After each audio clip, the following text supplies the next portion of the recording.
অর্থনীতি মূলত তিনটি ভিত্তির উপর দাঁড়িয়ে আছে: কৃষি, তৈরি পোশাক শিল্প এবং প্রবাসী আয়। অর্থাৎ আমাদের সক্ষমতা বৃদ্ধির মূল শক্তি দেশে বিদেশে কর্মরত শ্রমজীবী মানুষ এবং এদেশের কৃষিজীবী মানুষ, কৃষক। কিন্তু আমরা এই বাজেটে সেই কৃষক, সেই শ্রমিক, সেই পেশাজীবী, সেই প্রবাসী শ্রমিক, তাদের জন্য আমরা কি দেখছি?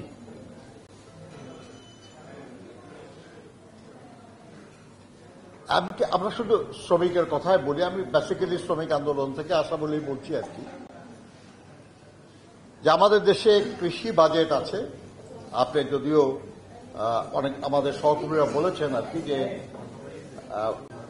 কৃষি উন্নয়নের উপযোগী বাজেট এটা মোটেও হয় নাই। আমাদের শিল্পর ব্যাপারে বাজেট বলা আছে, স্বাস্থ্যের ব্যাপারে বলা আছে, শিক্ষার ব্যাপারে বলা আছে, প্রতিরক্ষার ব্যাপারে বলা আছে,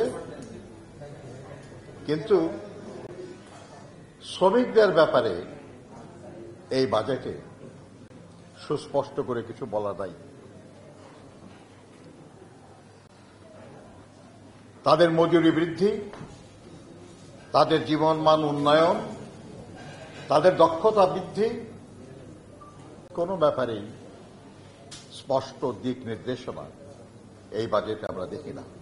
কৃষকদের আমরা কল্যাণ করতে পারি নাই,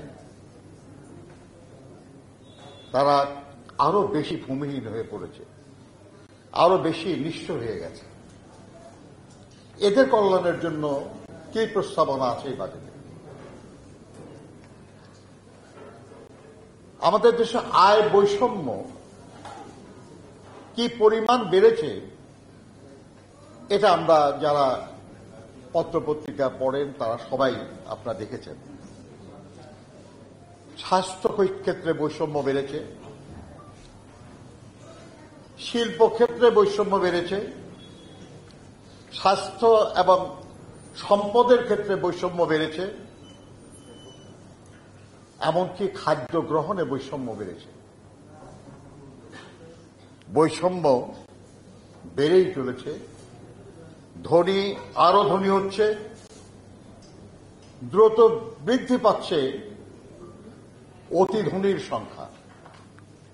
এমনকি একটা রিপোর্ট বলছে যে জনসংখ্যার অনুপাতে আমাদের দেশে, বাংলাদেশের অতি ধনী বৃদ্ধির সংখ্যা এমনকি চীনের চেয়েও বেশি অনুপাতে।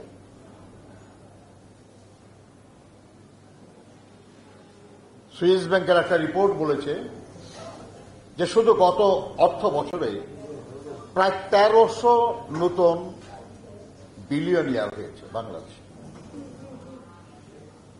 বাংলাদেশি টাকা। এখন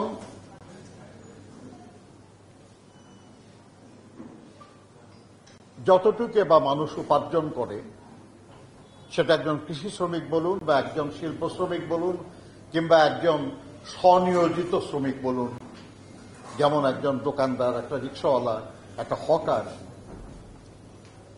জিনিসপত্রের দাম যত বাড়ছে তত তার প্রকৃত উপার্জন কমে যাচ্ছে। সে তো নিম্ন আয়ের মানুষ, সে তো ঘুষ খায় না, সে তো অর্থ পাচার করে না, সে তো চোরাচালানিতে যুক্ত না, কিন্তু তাকেও তার জীবন এবং পরিবার নিয়ে চলতে হয়, বাঁচতে হয়। তার প্রকৃত উপার্জন দ্রুত হ্রাস পাচ্ছে।